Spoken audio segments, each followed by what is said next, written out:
never sleep again, and you're listening to the Theremin Chronicles.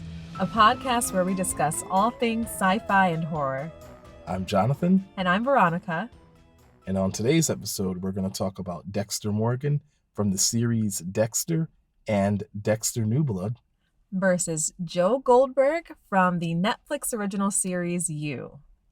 All right, cool. So first, let's talk about some of like their differences and their similarities. Yes, but before we do that, for everyone who's listening, please be aware that there will be spoilers. So if you haven't seen You, or if you haven't seen the original Dexter series, or Dexter New Blood, if you haven't seen any of these series in their entirety, just to let you know, this is the last warning. Yes. This is your final warning. We are going to be talking about nothing but spoilers. We're going to do a lot of jumping around from earlier episodes to series finales. So yeah, that's our last warning. Yep. All right, so let's get into it. So differences and similarities. Differences and similarities. Okay. All right. So first, Dexter. Okay. So I want to talk about some of the differences. First. So Dexter, the most obvious difference to me is that Dexter is a serial killer by trade. Like he's a killer by trade. Like and what I mean by that is he's a professional, and this was something that he was able to cultivate from a young age. Yeah. We know that his adoptive father, Harrison, he had taught Dexter a code of ethics that he pinned the name Harry's Code. Yeah. And so he had that. So he had this guy who was a police chief, but he wasn't a police chief at the time, right? When he found him, he was. I don't think so. No, I don't think so. Like eventually he became police chief, but anyway, he's a police officer, and he has him from a young age, teaching him how to cover his tracks, teaching him how to not get caught, and so that's from him being very young. Joe Goldberg didn't have any of that. And Joe Goldberg, he doesn't seem to have like a desire to kill. He ends up in these situations in which he feels like the only way to basically get what he wants, he has to kill. Right. He's also I feel like he's rather impulsive at times too. Which one? Joe. Sorry, Joe. I feel like he's rather impulsive. Yeah. Where Dexter is a little more measured. He's calculated. Yeah, very calculating. He's studying his victims, and he tracks their moves, and he's kind of really determining whether or not he should actually proceed and kill them, based off of whatever proof he finds.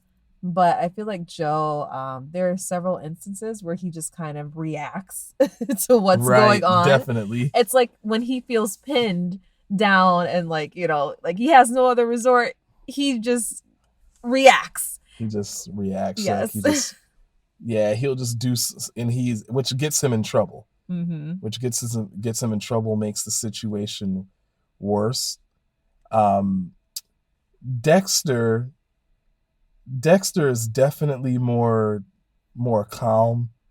He doesn't break easy. Yeah. When the pressure is on, he tries to. Although we've seen him in some tight spots where he was feeling pressure. We see this where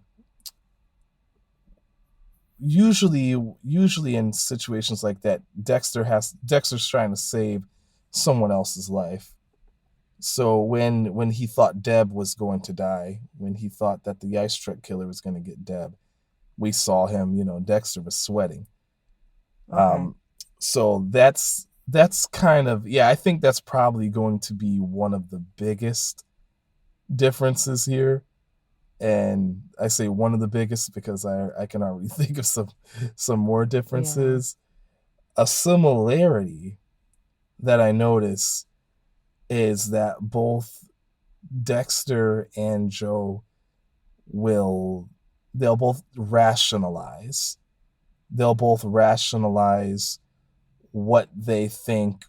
They both rationalize what makes a person worthy of being killed. Okay. Albeit, I will say they're on opposite ends of the spectrum a little bit. Like, you have to do so much. What I mean is, you have to do so much for Dexter to say, okay, you're worthy of being killed. Right. With Joe Goldberg, it's like, oh, they're trying to steal my girl from me. Yeah, like, I have to say, like, I'm trying to think of all of the people that Joe killed. I can't say that I feel like any one of them truly deserved to just die for whatever crime Joe felt like they had, committed against him. There are these instances where he's killing, just like you said, like, you have my girlfriend, or that happened a lot. Right. These instances where it's like, he doesn't get his way, so he resorts to killing, which is definitely much different from what Dexter was doing, where it's like, you gotta say he was kind of cleaning up the streets in the sense of he was really, really taking out like murderers and other, people committing horrible atrocities. Yeah. Like in the very first episode, keep in mind, in the very first episode of Dexter, he's taking out a pedophile / murderer. Yeah. And it's just like, yeah, we don't need that guy. Like, that guy, Dexter really took out the trash. And we're glad. I gotta say, we're not gonna miss that guy. No. But so you have that.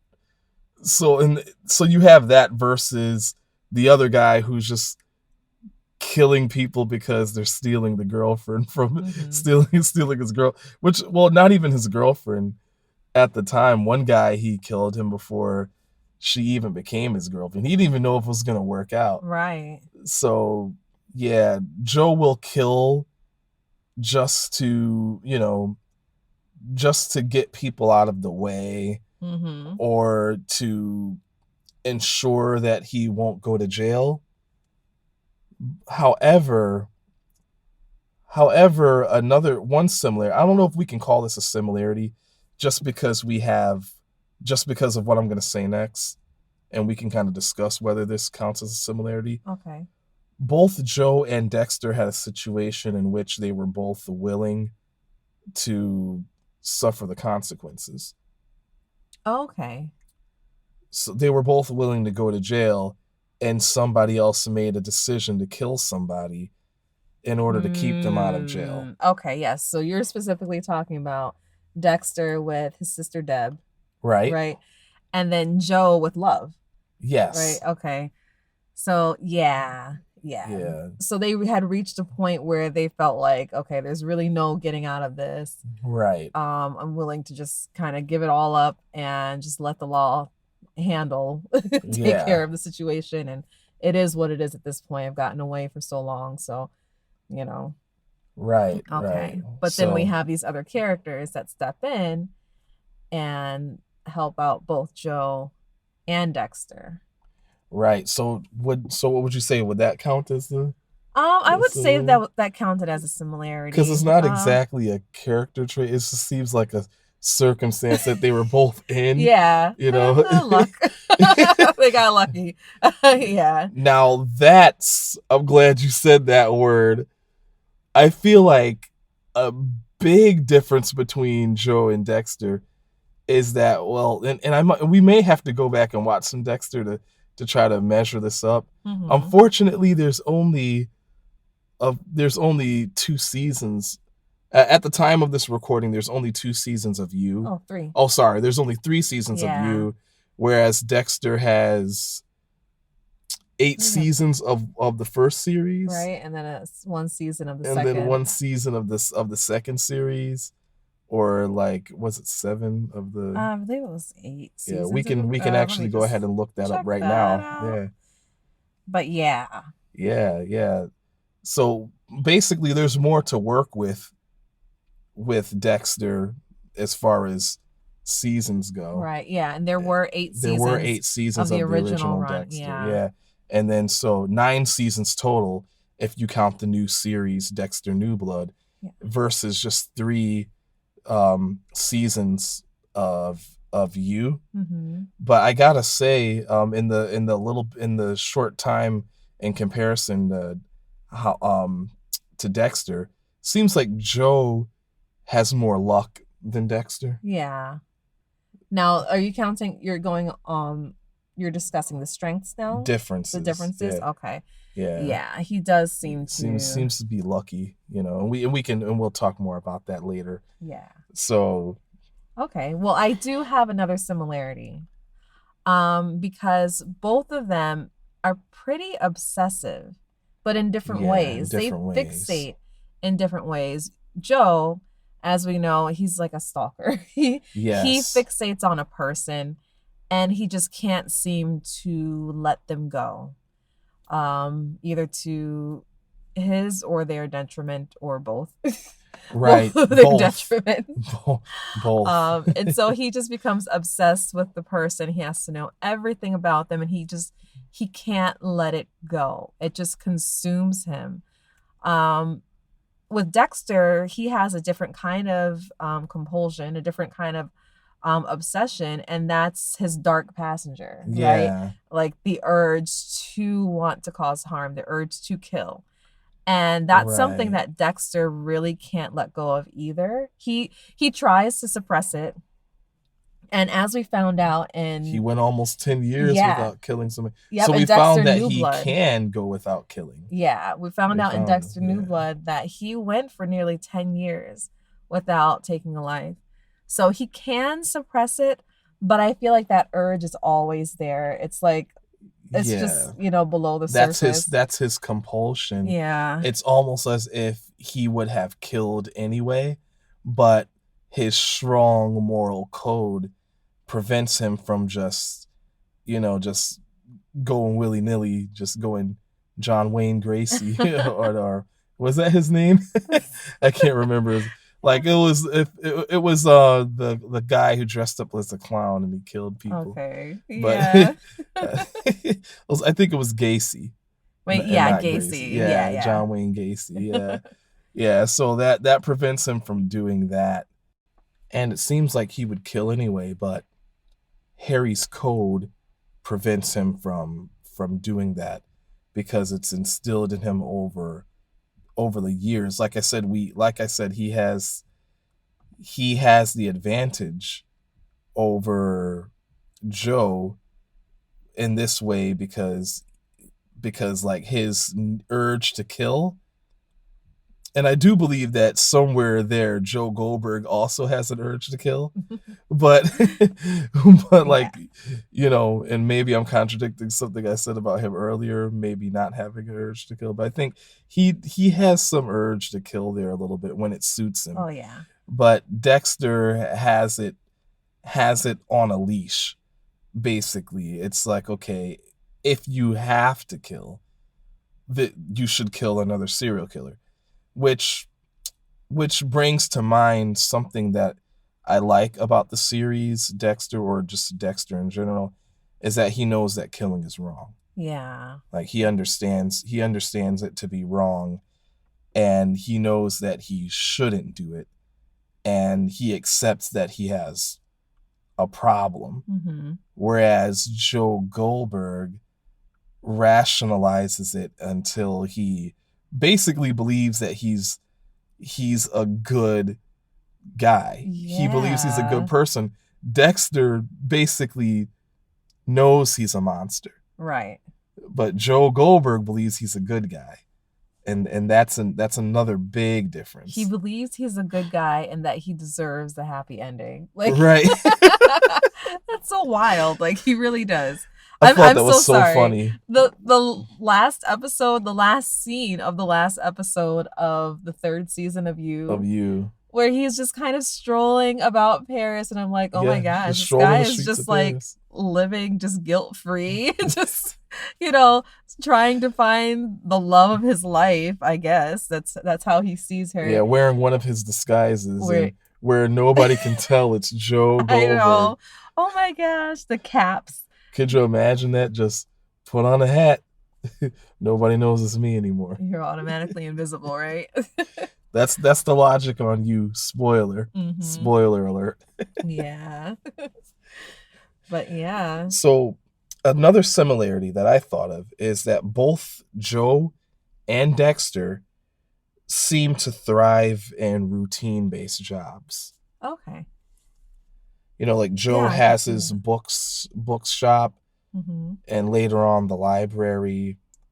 Dexter worked in a lab in the original series, Dexter, and then in Dexter New Blood, he worked in an outdoor and gun shop, and it showed his routine every day, and it was a lot of names and organizing, and mm-hmm. and he's organizing the same things over and over, and he seems to be very, well, I guess we can call that, some people call it Zen. Yeah. In those moments. Yeah. Very at peace, in his element. Yeah. Oh, so definitely similarity there. I guess we can move on to strengths and weaknesses. Yeah, because there are some key differences when it comes to their strengths and their weaknesses. Some similarities too. So yeah, there's even similarities in that, right? that we can think of. All right, so first, some of Dexter's strengths is Dexter seems to be a little bit more intelligent than Joe. Yeah. Well, although I would say Joe is also very intelligent. Yeah, I don't know if I would say that Dexter's a little more intelligent. I think he's more educated than Joe. You know what? That's true. Yeah. That's probably. But then again, I don't know. Joe reads those books. He reads a lot of books. He obtains a lot of knowledge in those books, I must say. But Dexter has more official education and field experience applying that education. So, right, to an extent, I feel like they're both very intelligent, but I feel like Dexter may have like an upper hand just because of that. He has the upper hand. So in the similar situations that both Dexter and Joe find themselves in, for whatever reason, they both killed someone. They both need to figure out a way out of this. Mm-hmm. Dexter's more intelligent in that situation because of, like you said, the field experience. And not just that, Dexter has more medical background. So he understands certain ramifications. Early on, we see Joe make really stupid mistakes. Mm-hmm. He's got his prints all over things. He's leaving his DNA. For example, an entire jar of urine at the scene of the crime. Like, what was he doing? What an idiot. Like, he never wears gloves. Like, but that used to bother me because I'm like, oh my gosh, dude, you're committing a crime. But wait, Dexter never wore a mask in the show. Dexter never wore a mask, which is extremely stupid. Okay, yes, that's dumb. Okay, that's dumb. So, but still, Dexter knew how to cover up his prints. He knew how to also clean the areas. He knew, because he has the forensics background, right? So he was very meticulous in everything he did to ensure, because that was like the number one rule, Harry's code, right? Don't get caught. That was the most important rule. Yeah. Now, back to the mask issue. I don't know why he never wore a mask to add, an extra layer of protection. This is the part where we can appreciate how both Dexter and Joe, on some level, these guys, I mean, we're talking about these guys killing people and getting away with it. One's not wearing gloves and the other's not wearing masks. These guys, let's face it, in real life, neither of these guys were prepared to just do a simple B&E, just a simple breaking and entering. You know, one doesn't have the gloves, one doesn't have the. This is like what the reverse of see no evil, hear no evil. Like leave evidence. I know. So one is leave evidence and the other is expose myself. Right. Yeah. So they weren't even prepared to break into somebody's house, never mind cover up a body. But in its context, in the show, back to the show. So, you know, so Dexter's strength. So we talked about his medical background and we talked about his field experience, being trained to do this stuff by an officer. Right. So that's definitely another strength. He has a police officer teaching him how to think like a detective would think. He undoubtedly spent time telling him what to expect from an interrogator. Right. If he's getting pressed by an interrogator or different interrogation techniques. I like to imagine that he trained him to pass a lie detector test or something like that. Right. Although people have different feelings about lie detectors and polygraph tests. Yeah, we'll save that for another discussion. Yeah. But yeah, definitely, that was definitely a bonus for Dexter, having Harry as his father to really train him. Might I add another strength of Dexter was just his combat skills. Like he actually was a trained martial artist. He was in college. He was doing advanced jujitsu. Yeah, jujitsu. Yep. Advanced jujitsu. And if you look up jujitsu at all, whether it's Brazilian jujitsu or traditional, it's just for him to be advanced. You know, with my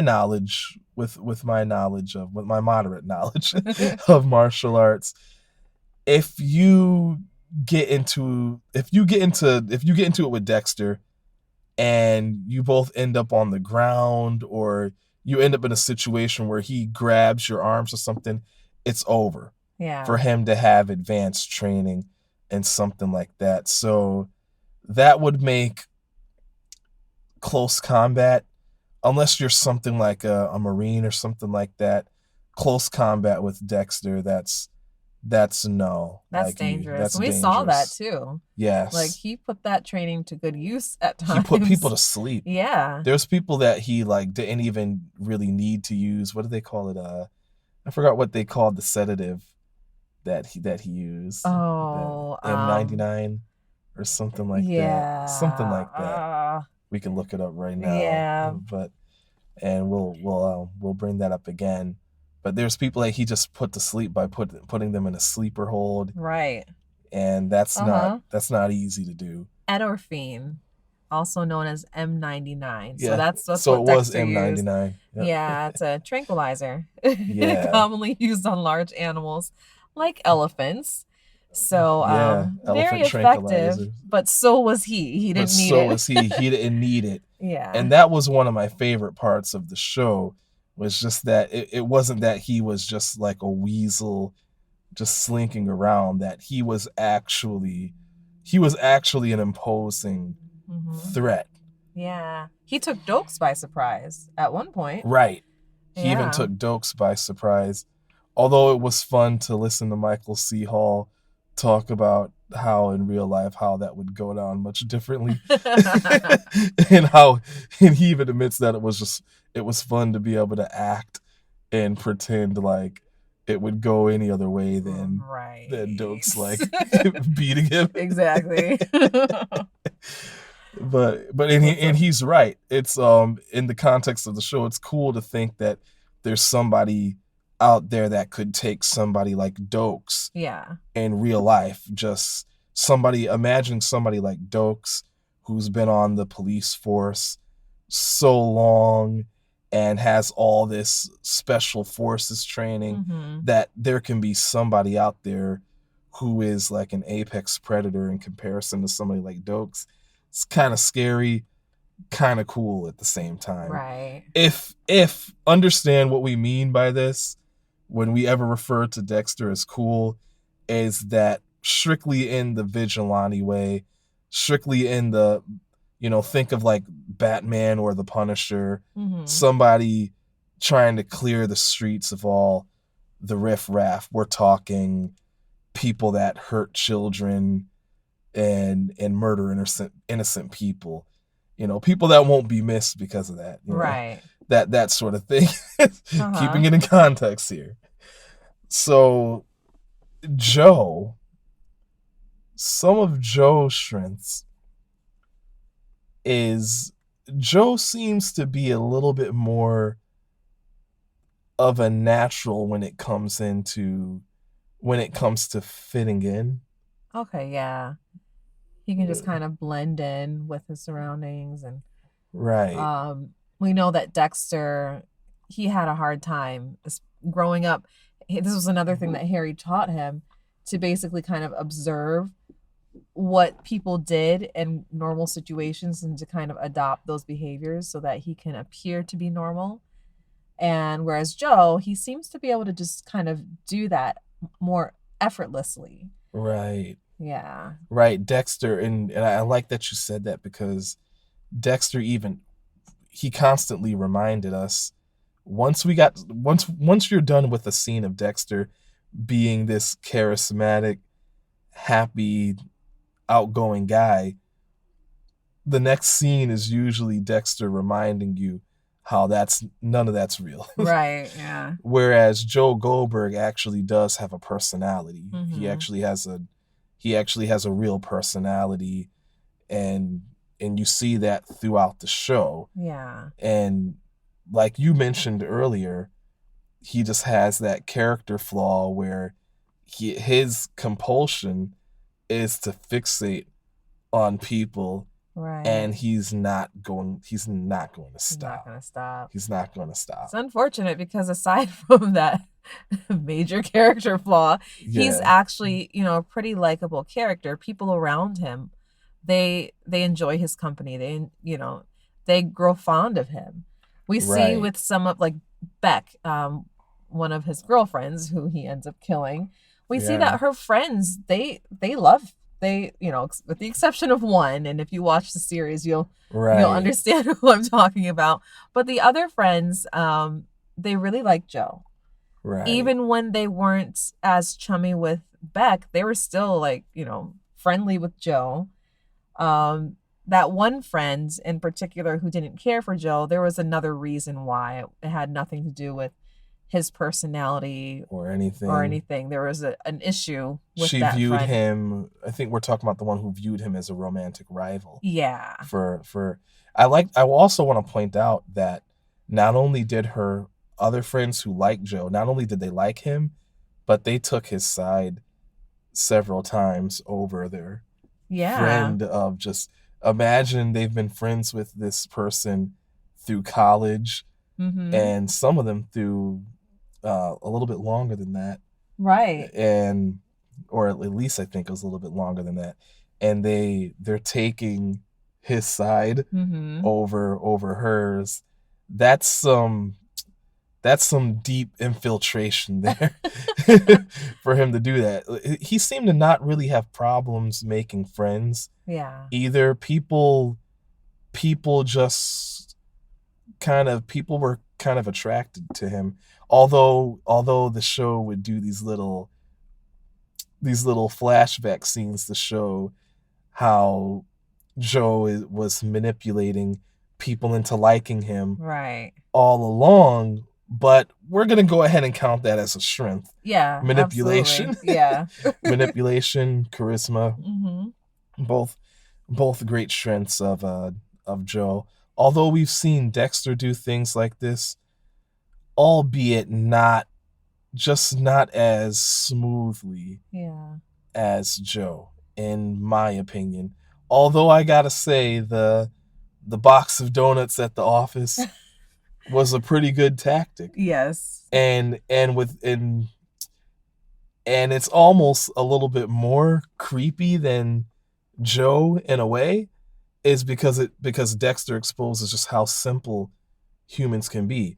A guy comes into the office with a box of donuts smiling, and everybody loves him, like, without any merit. Like, Joe manipulated people, but he had to work to get people to like him. Right. That's so creepy. It's so weird. Creepy. It's all really it took was a box of donuts for all Dexter. it took was a box of donuts, and Dokes is over here just like, there's something about this guy, and everybody's like, I don't know, he got us donuts. Right. You mean the donut guy? Ah, come on. Just so. Yeah. Now, more on Joe's ability to blend in, though, because I want to point something out that happens throughout the series. Yes. I mean, does he wear an invisibility cloak? Because all he does when he's going on his little stalking adventures to kind of check in on his subjects, all he does is put a baseball cap on, and he's just able to go about, just following this individual, standing outside of their windows at night and during the day. There are several scenes where Beck, who is the subject of his interest in the first season, she's in her apartment. It's a first floor apartment, and he's standing across the street by some bushes. And he's just standing there, just staring right at her window, her open window, broad daylight. Just right there in broad daylight. And nothing happens. No one walking by notices this odd man who just keeps showing up here like every day to look at this woman's window. Like, no one ever notices him. Yeah, nobody's just like, hey, Beck, there's this weird guy standing across the street every single day. Be careful. It's like he can go about his day just following whomever, and they don't see him. And there was one scene where he finally got caught. And that was by Beck, where he finally got caught by Beck. It was like a Renaissance fair or it had to do with an author and their stories or something. It was kind of a fair in honor of that. And she noticed him there. And that was like the first time out of several times where he had been following her and watching her that she finally saw him. But like all these other times, he never got caught. So it's just... Never. It seemed a little unrealistic to me. But hey, he was able to do it. And so I count that as a strength of his. Invisibility. Definitely. Another strength of Joe's, and we talked about this earlier, luck. Mm-hmm. Definitely. He was extremely lucky. Just all these situations in which, if he didn't manipulate a situation, he was just lucky. Yeah.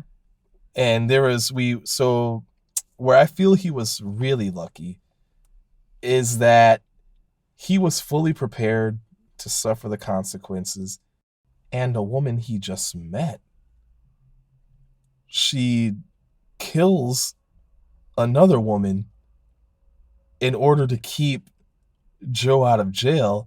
And we understand that she cares about him, and we understand that she loves him. Mm-hmm. Her name is also Love. But who does that? Yeah. Or who would think that would be something that would just happen? Well, she not only killed one woman, but she killed two. That's right. Remember? That's right. She killed two women in less than 48 hours. Mm-hmm. And presumably she disposed of the bodies herself. Oh, yeah. She disposed of the first one. The first one. She was like the office manager or like the land. Right. She wasn't really the landlord. She was like the superintendent. Like the super or something for the apartments that Joe lived in. Right. Yeah. We don't know what... I can't remember what they did, because you know how binge watching is these days. We really blew through all 3 seasons in less than a week. Maybe. We did. we just really blew through it. It's one of Yeah. those things. Y'all know how it is. Right.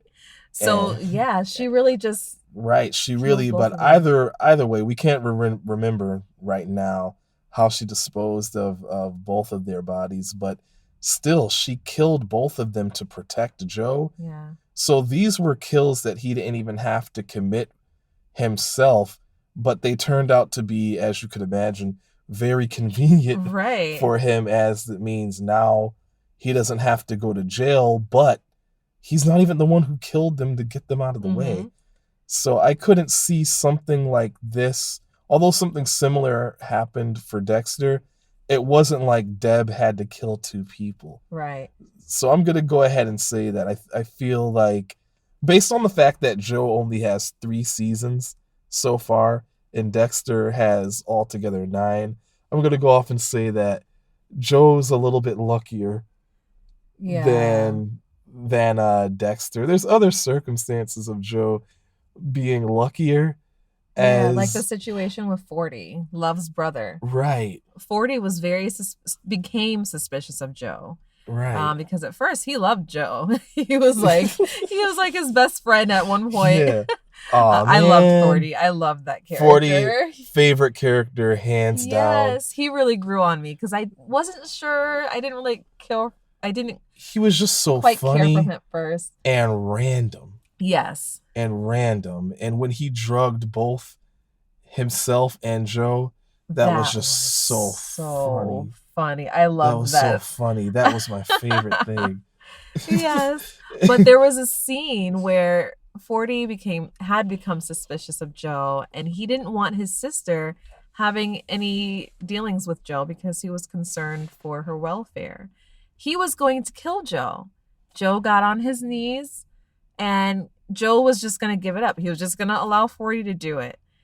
And as soon as 40 was about to pull the trigger, a police officer who had been kind of investigating Right. another case and had his suspicions concerning like Joe busted into the store. Sees where 40 with a gun about to Yeah, kill him. just immediately shoots 40. He Right. dies, and Joe lives, Another incidents of just luck. just You know what? We happening randomly for Joe. But now you got me thinking. We got to take this back a little bit further. Yeah. The therapist. Joe got lucky with the therapist because 40 brought all this information to the therapist who was in jail. Mm-hmm. Joe can't touch him in there. He's protected in there. Yeah. And essentially he took the fall for murders committed by Joe. Right. This guy could clear his name because obviously they found some things. Anybody could see that there's some things that didn't match up. But even you know what? Sorry. We're just going right off the cuff with this. Like, even the way some of Beck's friends reacted to Joe after, he put the murder on the therapist, but Beck's friends, they took it a step further and say, hey, who's to say that he didn't kill this person and that person? Like they really laid it on and incriminated this guy even more during a news report. Right. And so we get to this therapist played expertly by John Stamos. And great casting, by the way. Great casting. Really, really great casting. I wish we got more of him as the therapist somehow. Mm-hmm. But this scene between him and 40 is really hilarious. And the doctor, the therapist, John Stamos, wants nothing to do with Joe. He wants nothing to do with it. He doesn't want to testify in court about it. He just wants to serve out his sentence. He feels like he belongs in jail because he was cheating on his wife and he was sleeping with his patients, right, which is wrong to do and also illegal. And he felt like it was only a matter of time before he got into some trouble anyway. and he just really let it go. He could have fought Joe.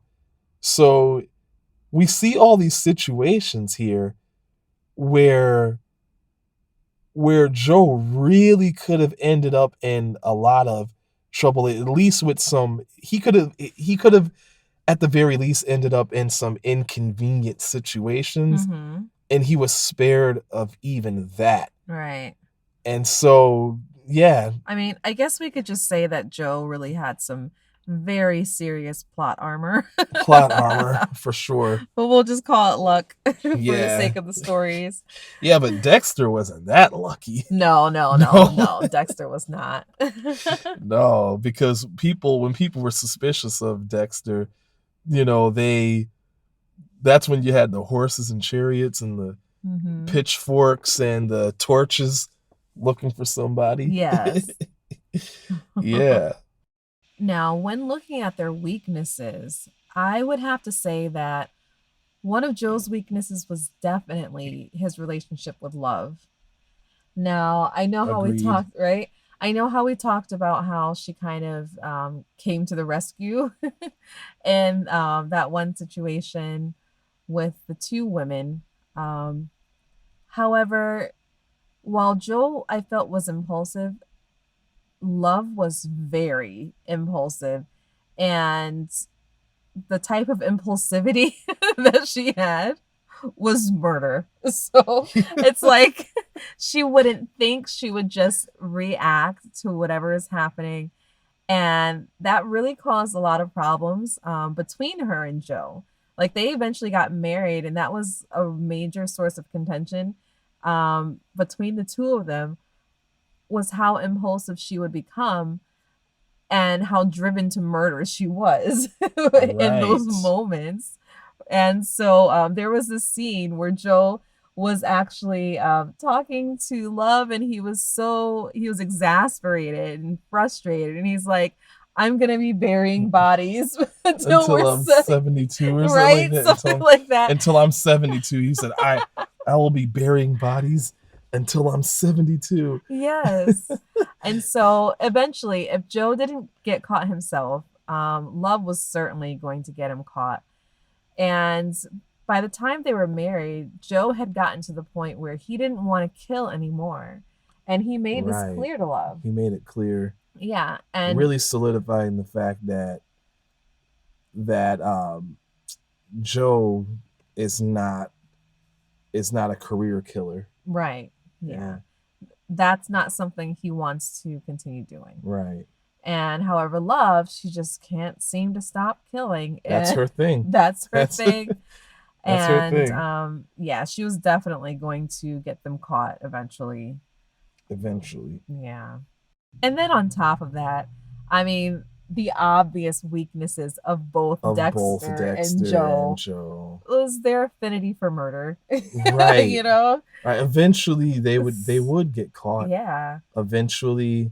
And that's I'm gonna have to say that's definitely a big weakness for Dexter, is just that, unlike with Joe, we mentioned it before, Dexter has, with his impulses, that he is eventually going to have to kill, and it might as well be somebody who the world would be better off without another murderer like him. Right. Well, another murderer that's, worse, because the show really went out on a limb to make sure we understood these people were worse than Dexter. Yeah. It's like, especially the really sick, twisted ones. The less said about that, the better.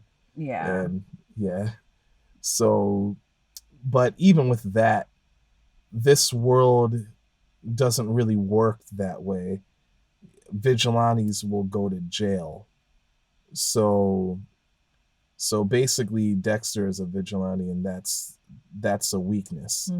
That's a weakness. So even, so him having to kill, that's one weakness, and on top of that, the whole vigilantism thing. So that's definitely a weakness, and eventually it would catch up with him in some way. As we saw. And as we saw, yeah. If you've seen Dexter New Blood, then you know it eventually caught up with him. While I don't agree with the direction, a lot of the choices that were made in that season, in that new series of Dexter, I mean, it led to where we knew it was going to eventually go with him being caught by the law. However, I do feel like he could have escaped imprisonment without killing. And I also feel that if he didn't escape imprisonment, even if he was tried, I don't feel like he would have actually been convicted. But we can save that discussion for another time. Right.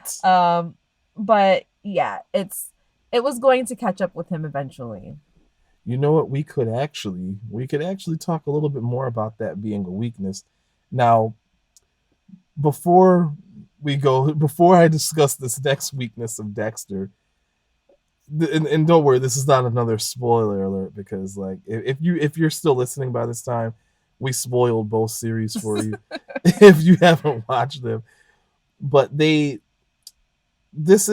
so how sloppy Dexter was in the final episode of Dexter New Blood is a major weakness of Dexter.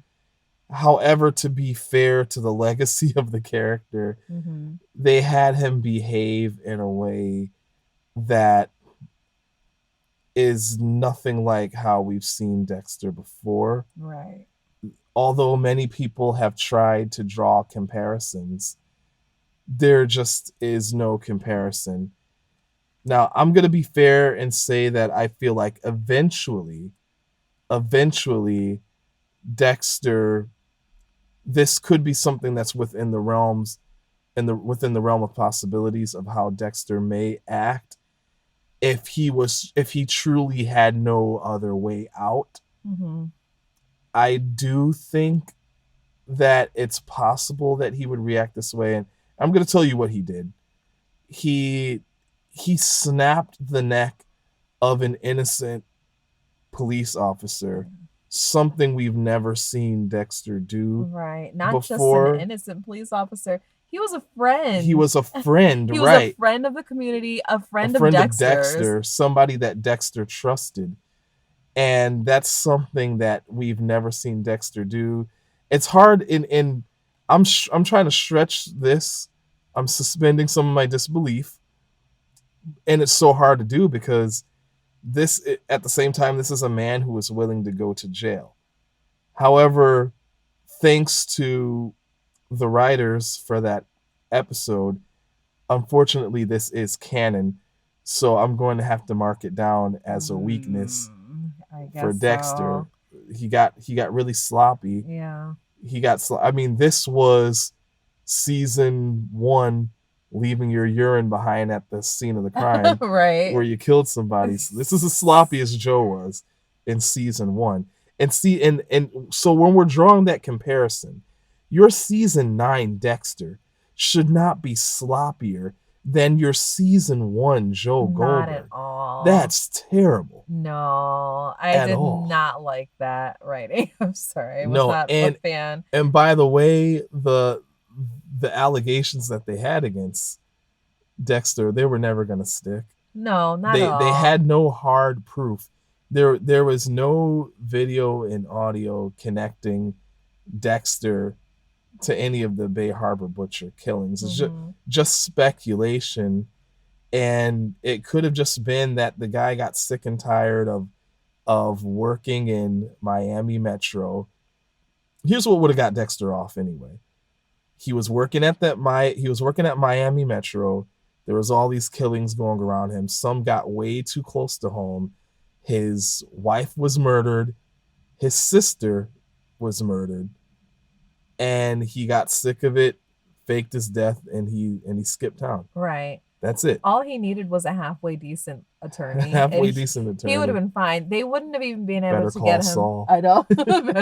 They would not have even been able to get him on the death of Kurt Caldwell's son, because there also was not enough evidence there linking him to that death. So he would have walked. Definitely. But unfortunately, as you said, it's canon now, so It's canon now. we have to consider it. We have to consider it. Sorry, Dexter. Yep. So there are many more strengths and weaknesses that we could go over. But those were just some of the main ones that really stuck out to us. And now, after considering everything that we've discussed concerning these two characters, if you were to pit these two characters together, who would win? Right. Who would win the fight? So this is the part where we just have to be honest. First and foremost, if we're talking about just who's more physically imposing, Dexter would kill Joe Goldberg really quickly. Mm-hmm. Like if they were just going to go into a fight, we see evidence of this where Joe Goldberg breaks into Candace's apartment in season 2, and the landlord, this woman, she subdues Joe with ease just because she knows Krav Maga, Mm-hmm. and Joe hasn't mastered a martial art. He doesn't.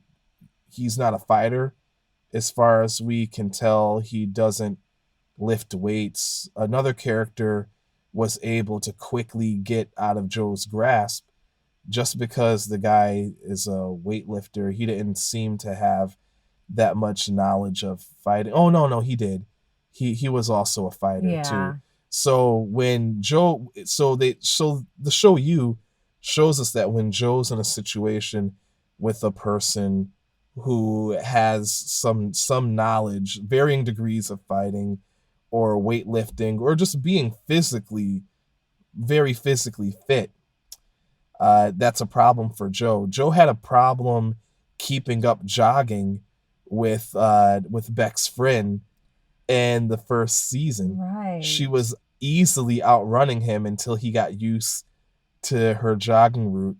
Mm-hmm. And jogging with her, it showed him gradually getting used to jogging. So we know that Joe would lose in a situation like that.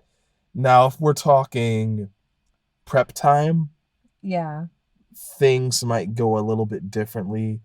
Or if we were to play around with the turf. Okay, perhaps. Yeah. Maybe, I don't know. I would probably have to give it to Dexter. I think even if we were just comparing like them as serial killers and their effectiveness as serial killers, right, I would still have to give it to Dexter because he has more experience.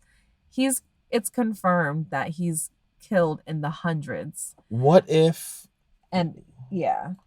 Well, that is true. Yeah. Dexter's got the body count. He's got the body count. But we're not well. But we're not necessarily talking about who would kill the other one and get away with it.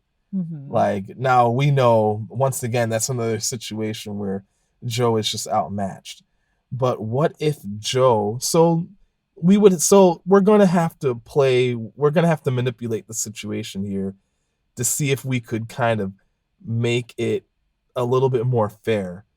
So what if Joe knows that Dexter's coming for him and Joe has prep time? So Joe has time to prepare. He knows Dexter's coming for him, and Dexter doesn't know that Joe knows. How much does that change things? Well, I definitely think it would change things. I mean, but does it significantly? Does it save poor Joe Goldberg's life? Oh, definitely. I feel like Joe would just leave. Or does he would leave, or does Dexter definitely take Joe Goldberg off the census? Even with prep time, I feel like both of these men have the advantage of they seem to have like sizable nest eggs, both of these guys. So I feel like Joe's best course of action would be to taking a cue from season 3, if he were to leave the country. Mm-hmm. I don't think Dexter would waste the time and money that it would take to hunt him down. He might. He did in that. another country. Although we did see him do that. Yep. But it would have to be, what could Joe have done? Everything that we've seen him do so far. That's right. Yeah, he fits the code. He's worthy of Dexter's table. So, okay. So that's our scenario. Joe fits the code right off the bat. Mm-hmm. It's late. And so I forgot about that. So it's late, guys. Yeah. So I totally forgot. That's one thing that I always thought of. And I thought of that while watching it. When you're watching you can't help but think about Dexter. Right. And so, well, if you're a Dexter fan like us, and I was just like, wow, this guy fits the code. He really does. Dexter would find this guy. So, but what if, and they mentioned Dexter in the series, by the way. Like I said, we're not holding back with the spoilers. So they mentioned Dexter in the series. So, like, what if Dexter was not a fictional character in the U series? So okay, so Dexter's coming to get Joe. Joe's aware of Dexter. Somehow he's this boogeyman that people in the know about. He knows Dexter's coming for him.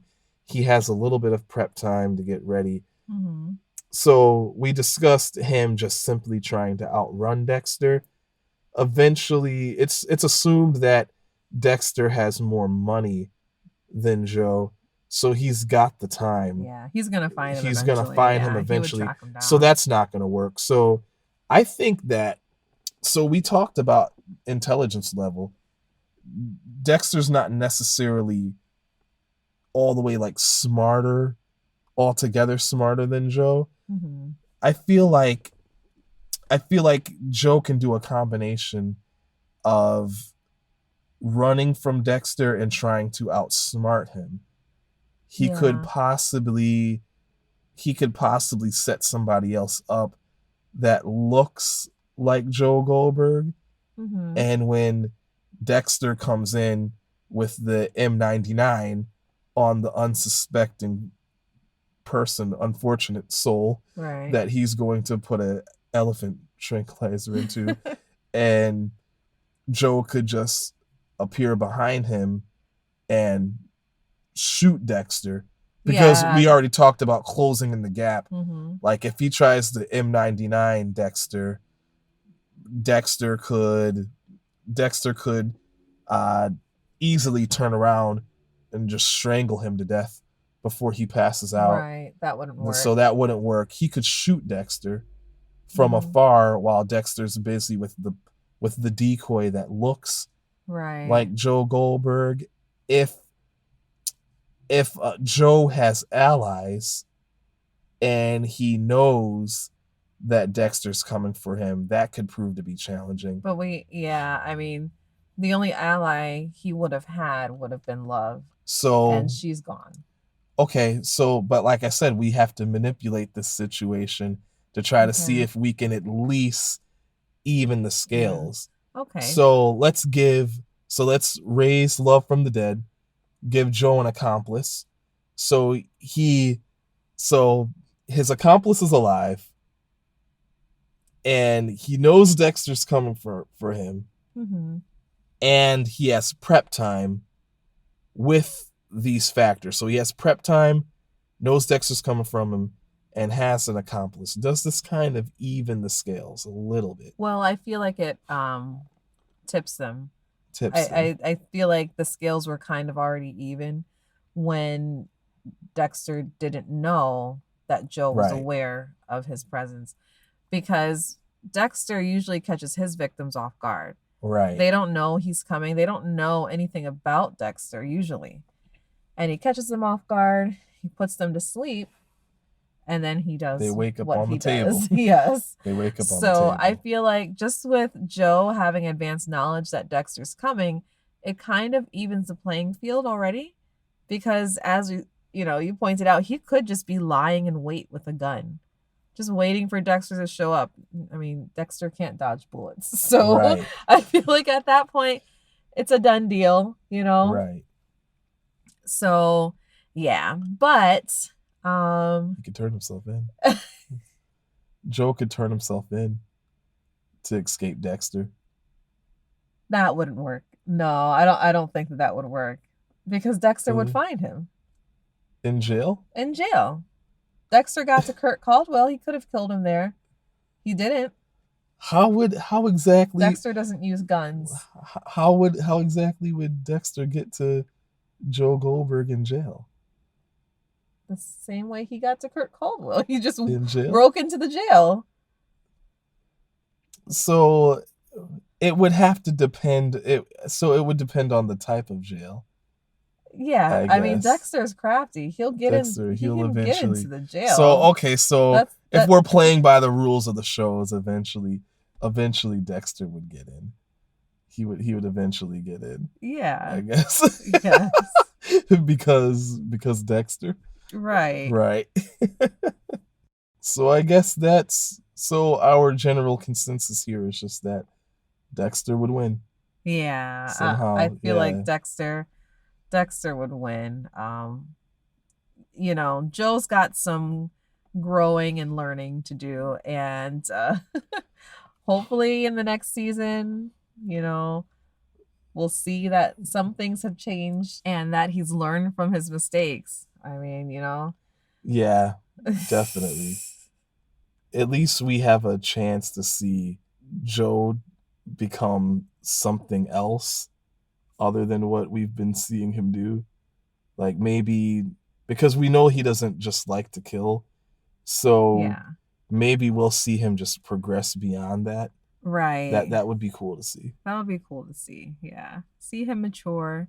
See our little Joe grow up and, become a non-killing member of society. That would be wonderful. You mean a character that doesn't play it safe for the next 6 seasons and then start to make very stupid mistakes in the very last season? I know. And like I gotta somebody say, else we know. I actually started off really, really enjoying Dexter New Blood, but towards the end of the season, I was just disappointed. Just a big disappointment. Yeah. Oh well. Well, that's the story for another day. Yeah. We really thank you all for hanging out with us tonight. Yes, that's all the time we have for today. But come and hang out with us again. We'd love to have you. Let us know what you would like to hear us talk about. Yeah. You can always shoot us an email at neversleepagainreviews@gmail.com, or you can find us on YouTube, Instagram, Facebook at Never Sleep Again Reviews. Well, that's all the time we have for today. I'm Jonathan. And I'm Veronica. And you've been listening to The Theremin Chronicles.